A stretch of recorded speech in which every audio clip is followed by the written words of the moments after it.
Welcome to another episode of the Real Estate Ballers Show. If you're new here, my name is V. Lee, and this is the show about sharing real estate investing experience, knowledge, and real life lesson. So today's guest is Mitch Stephen. Mitch is a legend around here in our local community. He wrote 7 books on real estate investing and spoke at many real estate events. He's here to unpack his 27 years of real estate investing experience and how he has been able to buy on an average of 100 houses per year for the last 27 years.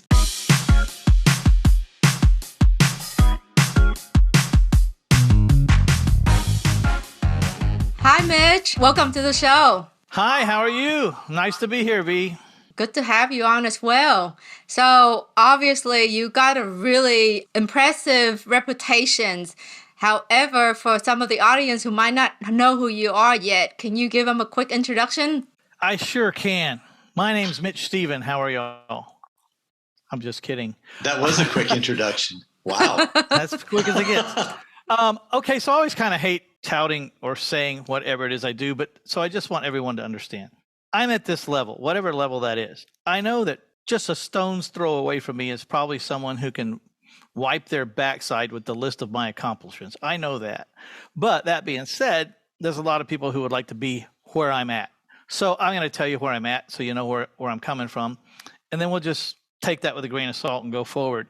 I started full-time in 1996, March of 1996. I bought 45 houses my first year, 65 my second year, and 150 my third year. I've averaged about 100 houses a year for 27 years.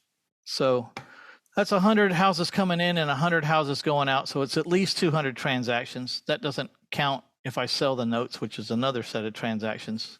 But let's just say it's 200 transactions a year, a house coming in and then the house going out. You subtract 100, there's 52 weekends, so subtract 104 days from 365. It's about a transaction a working day, or a little over. So the problem is it doesn't go like that.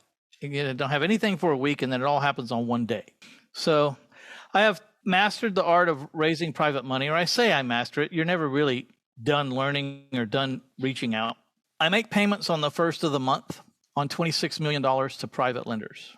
So my model is I buy houses with OPM, the 26 million. Then I mark it up double is my goal. I don't always get to mark it up double. And I sell it with owner financing. I finance the sale to my buyer with 10% or more down. I average just under 15% down. And I carry the notes for my buyer 30 years at 10%, no balloon, no have to go get a new loan or anything. I don't want them to have to go get a new loan. If they could get a new loan, they wouldn't be dealing with me in the first place. So my buyers are inherently flawed and they're not going to get their credit fixed. And you're either in the carry the note business or you're in the new loan business, but you can't be in both. And I can explain that one day if you want to know why. But I buy houses. I don't wholesale houses. I buy about 100 houses a year. 70% of them I sell or finance. 27% of I retail, and 3% I wholesale. Those are just houses I wish I didn't buy in the first place. Haven't seen the last 400 houses I bought. Haven't seen the last 400 people that bought my houses. So I finally learned how to do that. I take the money I make from the one-time cash events and the temporary cash events, which is a note. A note is temporary. And I buy self-storages. I right now have 1,300 doors in 14 locations around the lake where I live, and they owe me $100 a month. I collect on 300 notes. I average just about $500 a month per note. I'm not a landlord. I'm just responsible to get the payment. The air conditioner breaks. It's not my air conditioner. I sold it to you on payments. It's not my problem. Just send the damn payment. So got $150,000 a month coming in from the notes. I collected about $4.5 million in down payments to make that happen. I don't have any money in the notes myself. They're 100% financed by the private lenders. And I buy storages with my cash. That's forever. I buy with my money, I buy something that ends when I say it ends. So that's it. That wasn't very brief, was it? It wasn't brief at all. Well, that's a lot. I think it was very brief. Let me start over. I'm kidding. Oh boy. Well, I think, what is the saying? It's simple, but it's not easy. Is that how they say that? The concepts are simple, but the minutia and the personalities and the changing laws and the changing times and the changing economy. We're always in a state of flux. You have to be able to adapt always. Doesn't matter. So Mitch, is all of this activity taking place in Texas, or is it throughout multiple states? No, it's not even in Texas. It's just my county and contiguous counties, something I can drive to, because I don't want to have $26 million spread from Florida to California with different laws and different regulations. I mean, if the shit hits the fan, I got to defend my private lenders with all I got. And I'm not going to be worth a crap if I'm all over the damn nation. I'm right here. I got contractors. I know the laws. I know the people. I can drive to these houses. I can roll up my sleeves. I can be there in an hour. Got it. Just in case I have to. Yep. So can we talk about the private lenders for a second? Sure. So that seems like one of the challenges people have in this model is you've got to find the private lenders who understand the model, trust you, and there's got to be a spread, obviously, on the front and the back in some form. A spread for who? Well, do you make a spread on the interest between the borrower and the loan out? Yeah. Okay, so let's just map out a typical deal so everyone That's has perfect. it. Then we'll talk about the private lenders. I'll go buy a house I'm going to use some numbers I know. Don't get hung up in the price range, okay? Just go with the theory. I buy a house for $50,000. I borrow 52 because finding that house wasn't free. I'm just going to assume it takes around $2,000 to find a house, and I want that money back. If you don't get the $2,000 back and you do 100 houses a year, that's $200,000 a year. In 5 years, it's $1 million that you just left laying around. So I borrow the 52. My payment's around, say, $350. I borrow my money, and you will want to write this down probably. I borrow the $52,000, 15 years at 8%, non-recourse, collateral only, payable monthly, wrappable in writing. So when I borrow that $52,000, I have it for 15 years. It's not like a flip where you borrow the 52 and in 2 months you get it back. No, I got to go find another guy for another house or ask them for some more money, because once I place the money, it's out. Now, I don't always borrow money for 15 years. I do 15 years with a 12-year balloon, 15 years with a 10-year balloon, but I pay less and less interest the shorter the term. So the least I will go is 7 years. Because if you've ever had a balloon, you shake your banker's hand and they give you a balloon payment in a X amount of time, and you look up in about 5 minutes and it's already there. Your time to do it. So, all right, then I sell the house my goal is to create a note for double what I have in it. So in this case, I'd have to sell a house for about 112.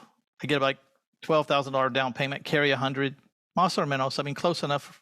My buyer is paying me $850 principal and interest plus taxes and insurance and servicing fee. So I'm netting about $500 a month, and I picked up 10% or more or $12,000 or more to make that happen. Now the down payment of 12%, of $12,000 or 10% or more, it just goes in my pocket because I don't have any money in this deal that I got to get back out. So I get $12,000, put it in this pocket.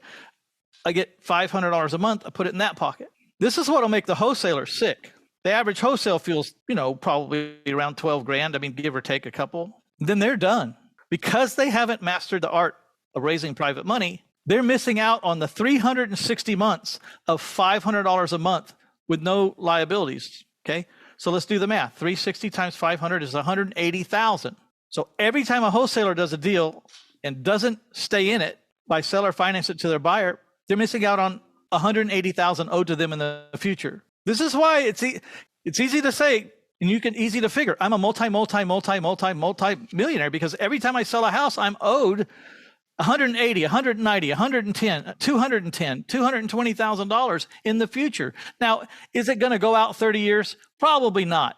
They're probably going to pay off early, usually around 10 years. But then I get a big lump of cash dumped on me because in 10 years on a 30-year note, if I'm carrying $100,000 at 30 years, they haven't paid down hardly anything in 5 years. In 10 years, maybe they paid $7,000 down. So I'm owed 52, and they owe me 93 if they want to pay off early in 10 years. So I get a $41,000 bump. Now, see, I don't want my people to pay me off. I want them to go 30 years. Unfortunately, they keep dumping cash on me. That's why I can't get the 500 notes, because every time I put 25 in, 27 of them pay me off that month. And they don't pay me off by getting new loans because they're not new loan people. They pay me off because they put the house up for sale and a realtor went and found new loan buyer and the title company's calling me for a payoff. Very few of my people refi. Yeah. Do you typically do any repairs on these homes? If you enjoyed this episode so far, do hit that like and subscribe button now so that we can keep giving you tips on real estate investing. You know, people think that I don't do repairs. That's not true. What I say is the greatest plan in the world is buy it, don't fix it, owner finance it for double, and watch the guy making you payments go over budget, rehabbing your collateral. That's the greatest plan in the world. Where's all the time in a real estate transaction typically? It's in the rehab. Where's all the risk? It's in the rehab. How can you go over budget on a rehab if you don't do one? I love watching my buyers go over budget way more than I like watching me go over budget. And we all go over budget almost every day. I wish, I could get your audience and look them in the eyes. And if there was 1,000 of them out there, say, how many of y'all do rehabs? How many of y'all go over budget when you do your rehab? All right. All of you guys with your hands up are telling the truth. The rest of y'all are liars. I'm an expert at going over budget. It's a law. I've perfected that. It's a law. I mean, I've been doing this for 27 years. I still go over budget, and especially like right now, my gosh, you can't predict the price of a 2x4 in a week, So you've been doing this for how long? 27 years, over 3,000 houses in my career, but who's counting?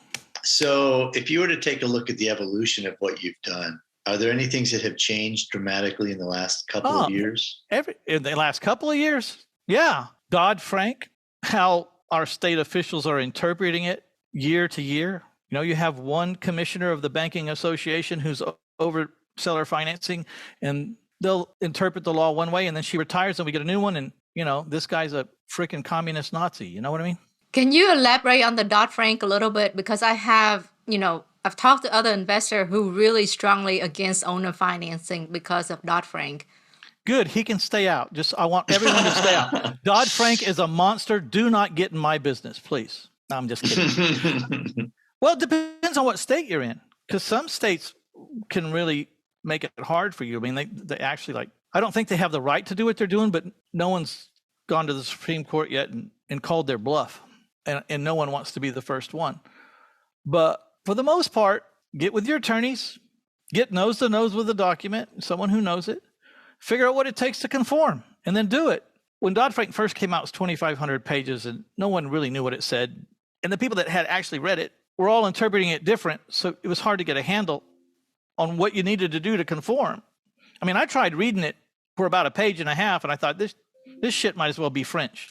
I mean, I don't even know how these lawyers figure any crap out. I mean, why don't you just write something in English? I'm with you. You bunch of turd balls. So you have to have a law library because it says, in confluence with section B4 of the legal penal code, so-and-so, so-and-so. Like, where's that? I got to go find that. So that's what RMLOs are for now, residential mortgage loan originators. I don't have to know. Let me tell you how easy it is to deal with Dodd-Frank. You call the best RMLO in your state. You say, I want you to meet with me and my office members. I want you to tell them what they need to do to conform. I'm going to go have lunch. Sound like a great plan. And then pay the man. I mean, everyone was walking away from seller financing when it first came out. And I took about 2 steps out the door, and then I turned around and ran back in the house and said, I ain't leaving here. It's worth too much money. I'm going to figure this crap out. And let everybody else run out of the business. That's good for me. Go ahead. So let's talk about it. What is the one thing about Dodd-Frank that would drive people away? Is it the regulations on usury? No. Well, I don't know. The usury limits are set by the state. So different states have how much you can charge. In Texas, we can charge 6% over the prime rate, which has always been good enough. Prime was at 4, we're at 10. A couple of times it got down to where I could only get to 9 and 9.90. It's still good. All you do when you're owner finance is you just adjust your price to make up for the lack of rate. Because I am my own underwriter. I'm the one giving the loan. I can approve any sales price I want. The one I approve is the highest one where I can find someone to agree to make the payments and give me a down payment. In the recession, I was selling houses 100+% over the market. Houses were at 55,000. The recession hit. What happens when a recession happens? Can we agree that banks close down or tighten up or just turn off the spigot when a recession happens? Can we agree on that? Yes. Yeah. So when the bank stops loaning money, what happens to the price of houses? They go down. Yep. If no one can buy a house, where do they go to live in a house? They rent. They rent. So when there's a lot of pressures put on rent, what happens to rents? They go up. So I use the rents to back into my seller finance price because I want to offer my house at the same monthly payment, principal, interest, taxes, and insurance, as they're paying across the street for rent. The separator being, it's all the same, just do you have a down payment and do I like you? And apparently, there's more than enough people that want to. I'm averaging 4 days on the market for the last 200 and something houses.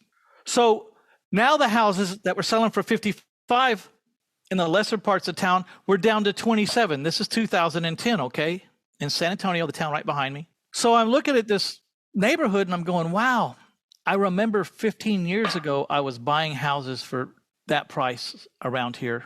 And it's back there again. I got to start buying houses. And then I would back into the rent. The rent was $1,000. I'd back into the rents and the sales price of my house is $62,000. So I'm buying it for 27, and in 4 days, I'm owner financing it for 62. And the realtors come up, sometimes a buyer will bring a tag-along realtor that you don't know. And realtors go, man, you're really ripping these people off. You're selling 100% over the market. She goes, there's 30 comps within 2 blocks of here that clearly show that this house is only worth 27. I said, well, does he have 27,000? She said, no. I said, can he get it? Can he borrow it? She said, no. So he's going to be a renter paying $1,000 a month. She said, well, he is right now. I said, I think the landlord's ripping him off because what is he giving them for this $1,000 a month? What does he give them besides the house? Because we're both offering a house. My house is the same as the one across the street. It's the same. So what is the landlord giving them besides the house? Because I'm giving them pride of ownership. I'm giving them appreciation. I'm giving them tax write-off.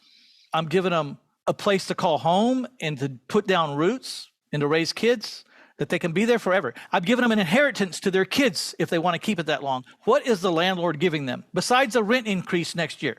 What is he giving them? So they did, she said, well, and I said, if you don't want to understand, please just move along. She goes, well, you're never going to sell this house. I said, call me in 4 days. So she never called me, but I sold the house. So speaking of sale, do you list them on MLS or do you? Hell no. I don't even put any signs in the yard anymore. Look, I know there's some great realtors out there, but 97% of them don't understand owner financing to save their butt. They couldn't tell you anything about it. All they tell me is it's against the law, that I'm never going to sell my house, that I'm ripping people off. The argument's real simple. I'm charging $1,000 a month for the same thing that guy's charging, but he's not giving them a house. In 30 years, my payment goes to zero when they own it. What's the rent going to be in 5 years from now? What's it going to be in 10 years from now? What's it going to be in 15 and 20 years from now? This payment stays the same. And at 30 years, what's the rent? Because my guy's payment goes to zero. And that house now, whatever it's worth in 30 years from now, is his. So, but you can argue with a brick. You're not going to, it's like trying to change a Democrat to a Republican or a Republican to a Democrat right now. It ain't going to happen. You waste your breath. So if you're not, I guess the question is, how are you marketing to find your buyers? Well, I use LiveCom because I designed it to solve my problem. LiveCom is where you buy phone numbers. They're smartphone numbers. It's LiveComm.com. You buy smartphone numbers. Smartphone number has a text distribution list attached to it.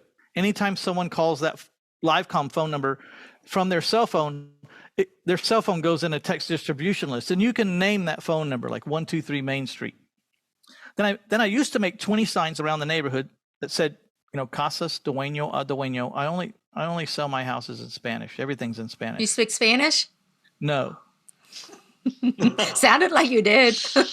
Well, I can fumble my way around, but when you're trying to sign a contract with someone over something as important as this, you really need someone who knows exactly how to speak Spanish. So I put up the 20 signs around the neighborhood and one in the front yard. That same number is on all the signs that I got from LiveComm, and I forward the LiveComm number to a recording. The recording tells you everything in the world about that house. I read off a property information sheet that I fill out before I start making the recording, and it's got 50 things on it. When it was built, the school district, the taxes, electric stove, gas hot water heater, lot dimensions, everything in the world. There's nothing left to ask me. I even tell you the price and give you an example of the payment if you give me 10% down, everything, and what it takes to qualify and how, and then at the very end I say, and this is my problem. I used to have like 15 houses for sale on any given weekend. I'd have 21 signs around every house, and every house had its own phone number going to its own recording. I'm sorry, before I had this, every house had the salesman's phone number. He's getting 150 phone calls over Saturday and Sunday. Lucky. All of them are, 80% of them are tire kickers, just the neighbors across the street wanting to know what the hell you're asking and then want to bitch about your price. And I needed to eliminate that because by 1 o'clock in the afternoon on Saturday, they're not even answering their phone anymore because they can't. It just keeps ringing. So I developed LiveCom so that they could get a recording. And then at the end of the recording, I don't even give them my salesman's phone number. I would say, that's everything I know about this house. If you think this is the house for you and your family, this is what you do. You get you and your family loaded up in the car and you drive to 123 Main Street. You park in front of 123 Main Street. You get out and you walk around it.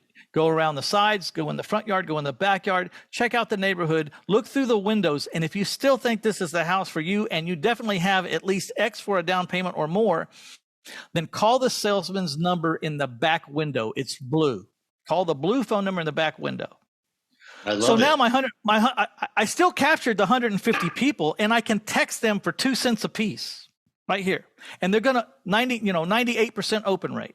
So when I have a new house, I say, hey, we have another house up for sale. Click this link and check it out. Instead of getting 150 phone calls now, we're getting 8, but damn, are they good. They did exactly what we said. So now I don't even have to use signs because in the LiveCom phone number system that I designed, I was worried that I wasn't going to be able to talk to people as they called in if I wanted to. So there's a hello button and there's an instant call connect button for each phone number that you have. And if you turn the hello button on, they'll automatically get a text that drives them to my Facebook business page. It says, thanks for calling us. If you want to see all of our houses for sale with owner financing, go to facebook.com/Casas Dueño a Dueño SA. And the link is right there and they click on it on their phone and there's my list of houses on a free service, okay?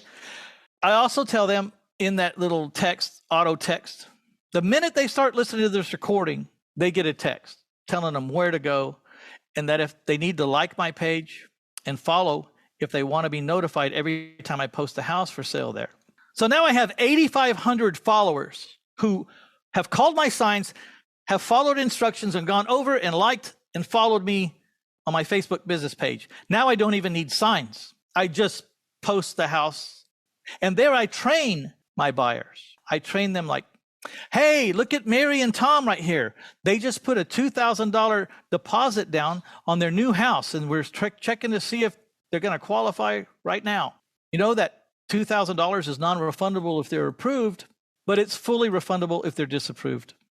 And it goes towards their down payment. We're also going to need some paycheck stubs and proof of income, and we're going to need to have a list of your debts. So make sure you have that stuff when you're prepared to buy, and you make that check out to Moat Management LLC. So what happens now is when they finally call the salesman, or the salesman comes out to open the door to show them the house because they're really serious, the salesman goes, okay, well, all we need to do now is they don't worry about it. They pull the check out of their pocket and they hand them the folder. He says, we already got it all together. And then there's pictures holding the exaggerated key and taking the edge off of my salesman having to say, okay, I need you to write a check for $2,000 and they've never met them before in their life. They expect it now because they've been going through all the houses for months and they've been seeing every now and then how you buy a house from us, how it works. So there's also an instant call connect button if you turn it on. And if I have a house that's staying on the market too long, like it's on the market for 15 or 20 days, I say, man, I need you to turn on the instant call connect button, sales guy. So what that does is the minute someone connects with the recording, my sales guy gets a text that says someone from this number right here is calling from the recording for, and whatever I name that phone number is what it says, for 123 Main Street, for private lenders needed, for, so this number is calling and we know what recording they're listening to. And my salesman can wait a few minutes and then engage them while they're engaged. Also, when that button's turned on, at the end of the recording, a voice comes on and says, if you'd like to be connected with a real life person, do not hang up and you'll be connected. So the caller has a chance to connect and my salesperson has a chance to connect. It only costs like $30 a month and 2 cents a text. So it sounds like distribution is not really your concern. You have a really good system. You always have buyer in the pipeline. Yeah, and I always have 2 salespeople because one person can't work 365 days a year and not take a vacation or whatever. And there needs to be a sense of competition because we don't separate our houses. These are yours and these are yours. It's just whoever brings a contract first wins. So get after it, boys. I want to see a fist fight. Does it ever create friction between the 2 of them? Hell yeah, that's the whole point. You said when I had one salesperson, they would get up $20,000-$30,000 in their account and they'd just not give a damn anymore. You said something about one number was for private lenders. So do you do that same concept to seek out the private lenders? I use it for everything in the world. I just send a recording. The one thing about recordings is they're perceived as non-confrontational. If it's Friday night and you've been bowling and you've had quite a few drinks and you get home about 11:45 or 12 o'clock, sit down at your coffee table to have one more beer and smoke one last cigarette, and then you're looking at your mail and there's this ad from this guy named Mitch wanting to buy the house. What's the chance that someone's going to call your office? Not very good, but they might call the other number that says free recorded message. And little does he know, he might think it's non-confrontational, but he's going to be confronted in the morning because I have his phone number and I know what postcard he called on. That's interesting. So would you say that your business model will only grow if you have the ability to raise private capital?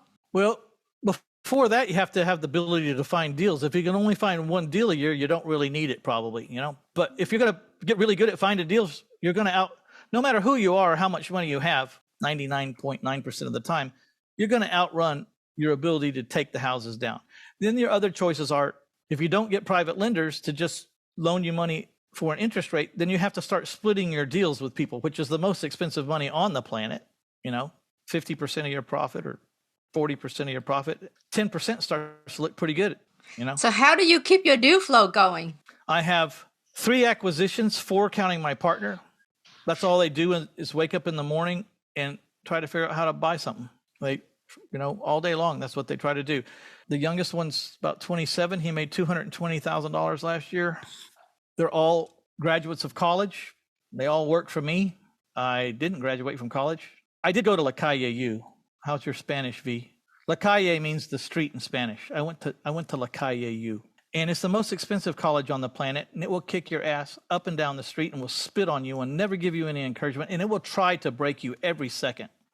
So if you can survive it, they don't even give you a piece of paper. You just have scars that let everyone know that. You must have a lot of battle scars.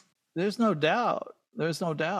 It's a lesson in getting back up. But my point is, these guys are doing this for 2 or 3 years, and they're starting to get burned out. And we just told them on January the 1st that they have to start hiring.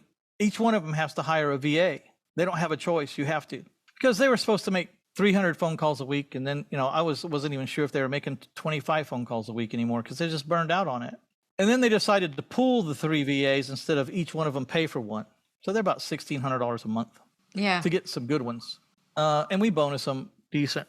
But the youngest one who made the most money said, I really don't want to pay a VA. And we said, tough shit. And then one of our acquisition guys, before he came to us 3 years ago, he ran a phone room for credit card collections for 10 years. He ran a phone center. So he says, how about this? We'll put all the VAs in the pile. I'll train them all for $500 a deal, and I engage them every week. I'll instigate the contests and the pat on the backs and the extra bonus. I'll do all of that. You guys just go about your business. Give me $500 a transaction from every VA, and y'all can have the rest, or mine. I don't have, when it's my turn for the VA acquisition, I don't have to pay. So they said, yeah. In the first 30 days, they picked up 6 deals that we would have never picked up. This is from the VA's effort. Yes, in the first 30 days while they were being trained. Mm-hmm. I think to date, they've picked up 36 deals from the VA's effort. So now these guys are out doing what they do, and the VAs are out doing what they do, and they've 9 deals apiece extra they got while they were out trying to find a deal for themselves. So works out really good. But the VAs are a different trick too. If I had it to do over again, I probably would have hired Argentinian VAs because they are bilingual in Spanish, and I didn't think about that till it was too late. I had the Filipino VAs, and what we do is really different than a lot of people.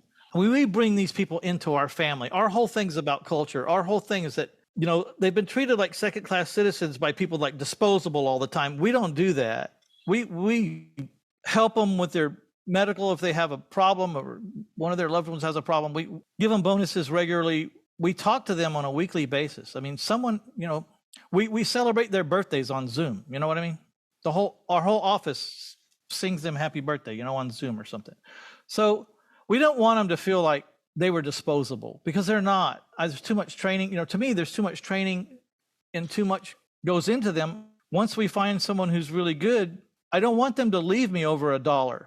And they really aren't interested in that. They really are interested in culture, feeling like they belong, and feeling like they're going to have a job for a long time if they do a good job. I'm so glad to hear you said that, Mitch. I'm actually bringing 2 of my VAs from the Philippines to the U.S. for a conference, and they really love it. They don't know it yet, but I'm going to bring one of the top VAs probably on a vacation somewhere, wherever I'm at. I mean, they don't have to spend the time with me. I'm just saying, I'm going to be at this resort. You come, I want to meet you. I have dinner with you, and go have fun. You know? Yeah. It's really go to the culture. Now, can you share with us your secret on raising private capital? Yeah, don't present crappy deals and ask for unreasonable loan to values. I mean, I never borrow more than 65% of what my rent formula says I can owner finance the house for.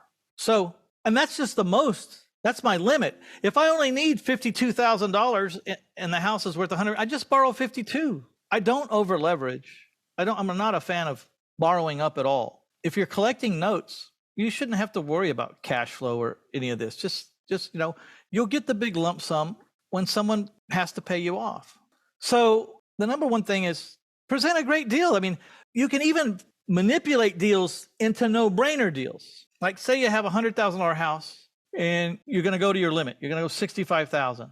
Well, maybe there's a big fish in town and I want to meet him. He doesn't know me from Adam. He's a little bit intimidating. I mean, he's wealthy. Everybody knows it. I'm going to walk up to him. I'm going to put $20,000 of my own money in, and I'm going to say, I have this $100,000 house. I only need $45,000 in a first lien position. Now, the only reason he may not do it is it's too small for him, but he's not going to laugh at my deal. He might say, you know what? That's too small for me. I need to move millions at a time. But you know, this would be great for my grandma, and I'm running her money right now. So let me think about getting her money out with you. You know, and then you can take the same. So let's say the guy does it. He loans his mother's $45,000. Give it a couple of months, make a couple of payments, show him that my payments come in on time. This is the first deal I've ever done with him. First time he ever met me. In about 60 to 90 days, I'm walking around again going, hey, I got a $100,000 house with all I need is $45,000 in the first lien position. And when someone else says yes to me, I just pay off the billionaire I just met, and I move that guy into place. I already know him now. I need the $45,000 loan to value, 45% LTV to meet someone else. And then I make him about payments for 3 months. And then I start walking around the street again going, I got a $100,000 house. I need a $45,000 first lien. And I just go through the whole town, meeting everybody. Now, the one thing that's good, it won't work over and over. Someone loans you their money. They certainly don't want it back.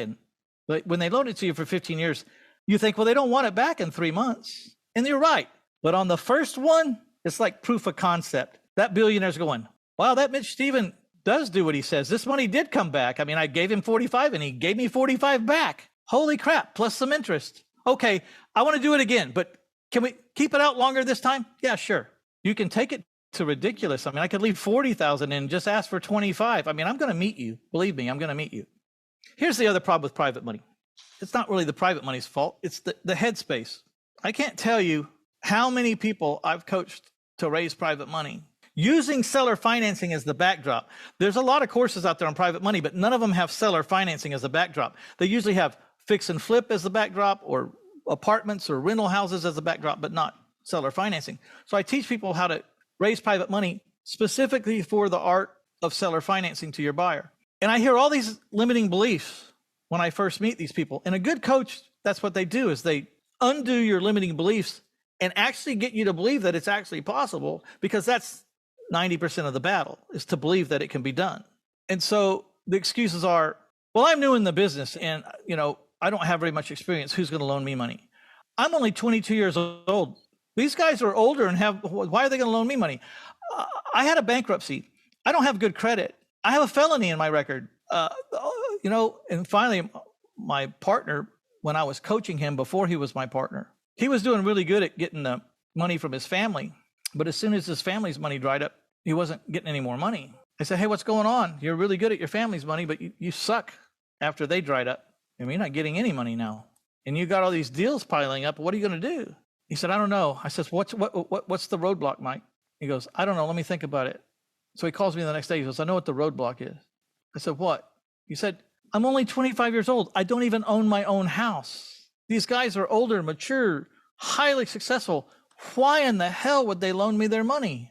I just laughed. I said, okay, you think this is about you. You're all important. No one gives a crap about you, Mike.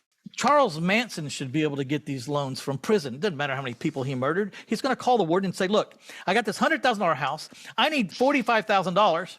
And if I don't pay you, you're going to get my house. You want to do it, warden, or not? Shit, the warden's going to do it because he's hoping Manson doesn't pay him. Love it. It's not about you. It's about the deal. I know that sounds cliche, but when you paint the picture for someone and actually get them to shift and go, it doesn't matter who you are. As a matter of fact, the best thing that'll ever happen to them and what they're secretly hoping is that you default. So give them something to be excited about. Don't take them a marginal deal. Give them something that if you don't do what you say, they come out a big winner, period. I got to go sign up for your class now. Hey. Well, you don't have to, depending on your strategy, you really don't have to raise that much private money to make it, in most strategies, you use the same 50, 100, 150,000 over and over and over again, 3 or 4 times a year, right? If you're doing flips or wholesales, you know what I mean?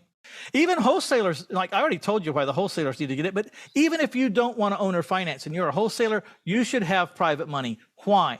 Because if you can actually take the deal down instead of having to flip within this 30-day time frame or this 15 days that you have, that's a lot of pressure. You can't even take a chance on an unknown buyer because if they back out on you, you ran out of time. When you have the money to say, okay, I'm just going to take the house down, now you can sit back, you can take everybody's offer, you can pick an unknown who's offering an outrageous amount to you and take a chance on him. And if he bombs out, you just put it up for sale again. There is no time limit. You got a clicking interest clock, but 10 or 12% annual interest. I mean, who gives a crap if you have the money for 60 or 90 days? Who cares? You know what I mean? Mitch, do you do your own loan servicing or do you outsource it to a third party? I outsource it to a third party. My daughter owns the company. That's a great answer. But I can't own the company because I seller finance my houses to my buyers, and I've got a 10%. Say the cap this month this week is 10%. I'm right there at the 10%. If I'm collecting the servicing fee and putting it in my bank account and I'm making the money, then that could be held against my APR. Mm-hmm. And I'd be over the limit. Got it. So I had to have a third party servicer, but I didn't trust anybody. So I made my daughter go open up a company because I know she knows how to do it because she's been collecting my notes for 27 years and she knows just how to do it, So it's called Moat Note Servicing. That's Moat, M-O-A-T, as moat around a castle. It's $35 a month plus late fees.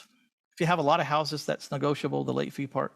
If you want them to make your underlying payment, like they want to collect $850, but they got to send your private lender $350 and then forward you the $500, that's $45 a month.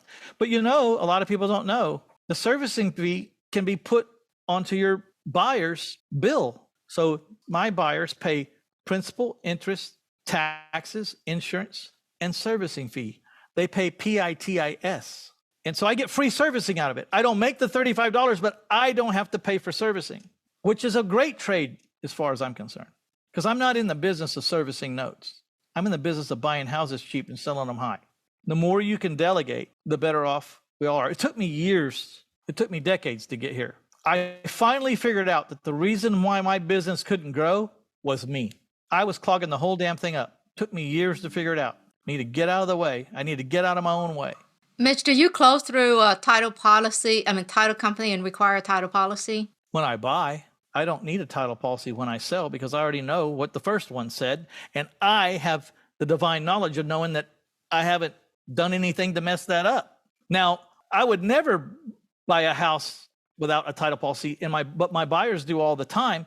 They're just lucky they deal with me because I'm gonna defend or pay. I mean, if they have an issue that's my problem that was there before they bought the house, then I'm gonna take care of it one way or the other.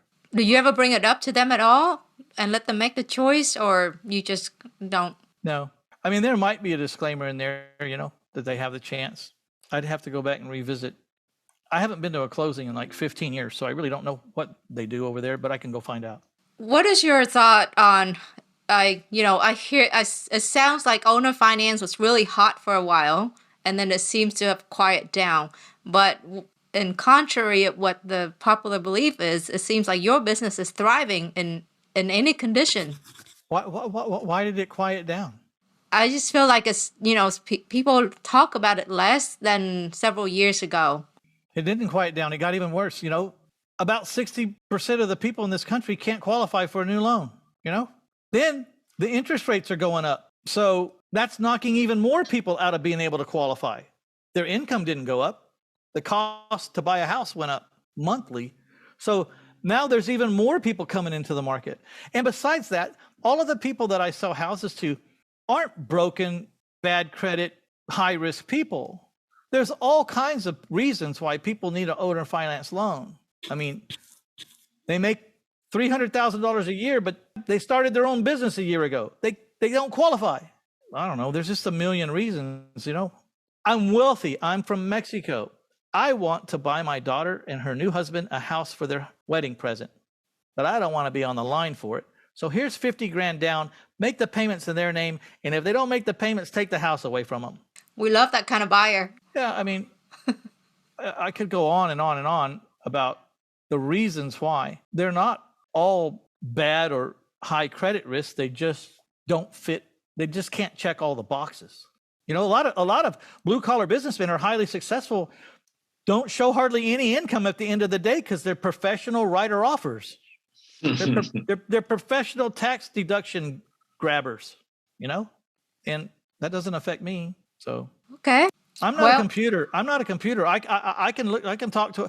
I once talked to a lady who applied for a house and she was giving me like 30% down.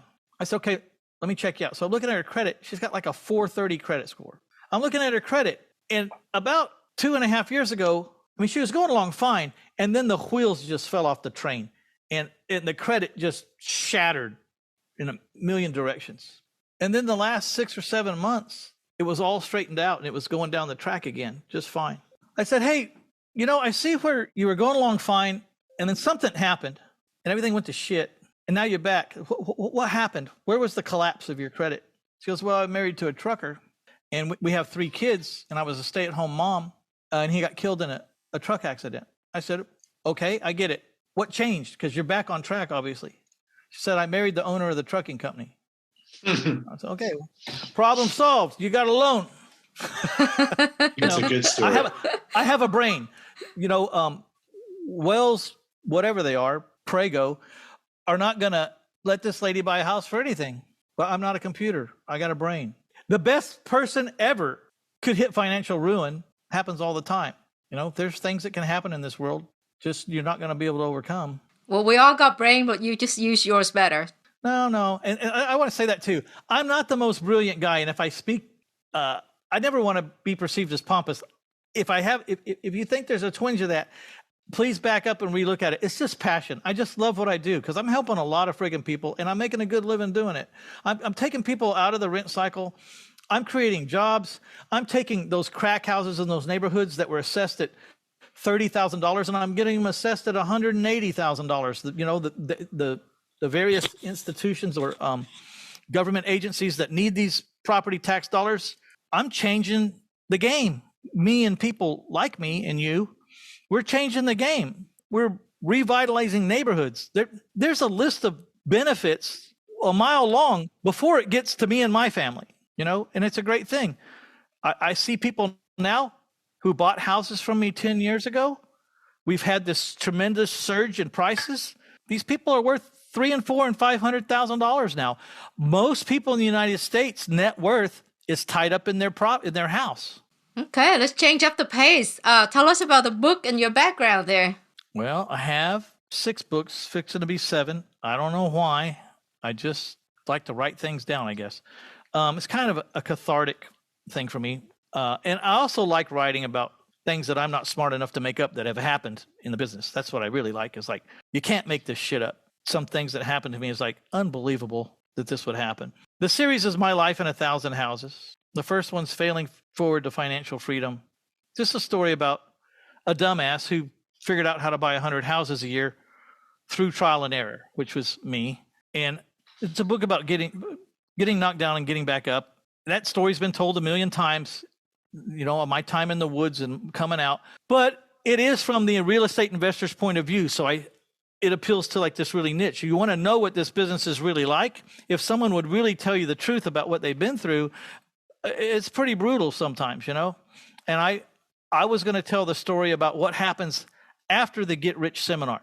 This is what the jerk up there on the stage didn't tell me. He didn't tell me that people actually move into my house, and when they get pissed off about the rent, they take out my copper plumbing. He never said that once. He just showed me big checks and nice looking girls standing in front of big boats and race cars. He didn't tell me about the crap. So I wrote a book about what happens after the seminar. And I never intended to write a book. Something very tragic happened to me, and I lost someone close to me. And I was cataloging my life, which I found out later was a natural response to a tragedy. Like, why am I here? What have I done? What am I doing? And I was buying 150 houses that year and selling 100 of them. So 250 transactions that year. Then I was selling all the notes because I wasn't holding on to them back then. So if I was going to talk about my life, there was hardly anything to talk about. I mean, you could not include real estate. I mean, because I was up to here in it, but I was venting and grieving through my writing. And I wrote 1,200 pages. And my doctor, who was my private lender, who insisted on me having a checkup every year because he had way too much money in me and was worried about me dying. So he wanted to make sure I was healthy all the time.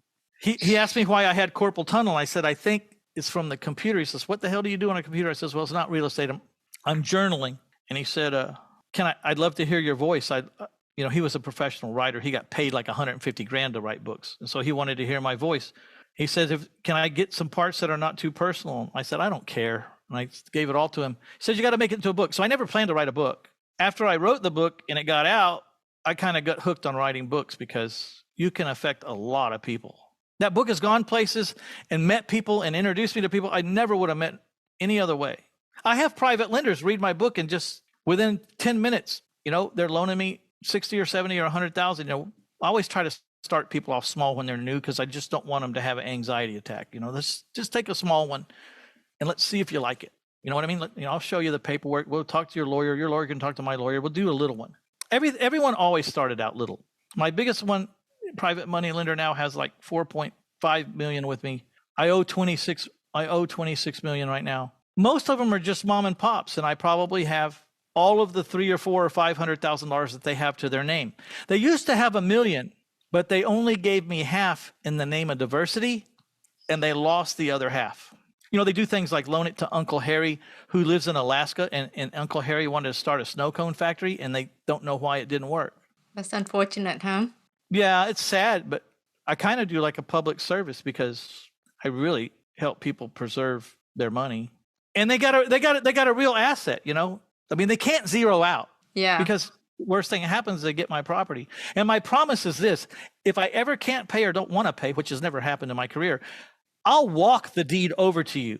That's part of the agreement. If I'm going to hold my head up high and say I never screwed anybody, then I have 2 rights every day. I have the right to pay as agreed, or I have the right to hand you to this deed. So if you don't like that collateral, don't do this loan, because I have the right to hand it to you any day I want. And then if they agree to that, then how can I fail? I either pay or I give them the deed. I would consider it a failure if someone had to sue me in foreclosure to get the deed. That would not have been what I said. I would not be a man of my word if they had to sue me or put me through foreclosure to get the deed. What I said was, if I can't pay, I'll bring you the deed. That's what I say. I like that. So 26 million in debt and 7 books. What's next, Mitch? Right now, I've been kind of consumed with, I just made up my mind. I'm doing My Life in 1,000 Houses, more random thoughts and stories from a serial house flipper, where there's no rhyme or reason. Every chapter stands on its own. I'm just going to tell you about something that happened or something I did or a piece of my journey or whatever I think is interesting. And I'm going to tell it in a story fashion. Besides the first book and this one I'm doing now, everything's how-to. And that's much drier. It's hard to make a lesson plan like interesting, although I try very hard by using some interesting case studies and stuff. But the first book and this last book I'm writing, you could consider them entertainment. But you could also learn a lot about the business too, because I really don't know a whole lot else to write about, because I spent 27 years buying 100 houses a year, give or take. This year we'll buy 120. So we'll make up for a few years we only bought 90 something. That's amazing. That's a lot of success. So thank you so much for being on this show, Mitch. Well, thank you for having me. Thank you for watching the Real Estate Ballers show. If you enjoyed this show, hit that like and subscribe button now. And do hang out. We have many videos that share strategies and experience and real life lesson on real estate investing.